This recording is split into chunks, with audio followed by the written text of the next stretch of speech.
চা শ্রমিকদের জমির পাট্টা অধিকার নিয়ে রাজ্য সরকার ছিনিমিনি খেলছে। চা শ্রমিকদের অন্ধকারে রেখে চা শ্রমিকদের বিভ্রান্ত করছে রাজ্য সরকার। সঠিক জমি আইন মেনে চা শ্রমিকদের জমির পাট্টা প্রদানের দাবিতে মঙ্গলবার আলিপুরদুয়ার জেলার বিভিন্ন চা বাগানে গেট মিটিং করল জয়েন্ট ফোরাম। এদিনের গেট মিটিং তৃণমূলের চা বাগান শ্রমিক সংগঠনকে বাদ দিয়ে সমস্ত শ্রমিক সংগঠন অংশগ্রহণ করে।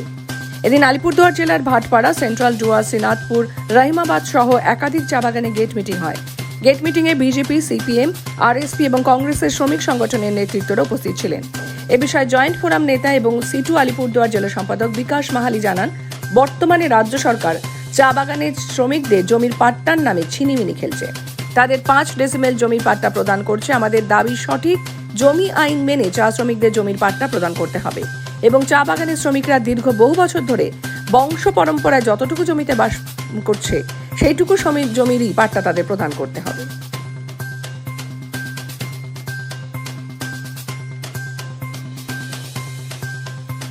করা হবে বলে 1000 কোটি টাকা ঘোষণা করেছিলেন, কিন্তু সেই 1000 কোটি টাকা আজ পর্যন্ত কোথায় খরচ হলো না হলো সেটা কিন্তু জানা যায়নি।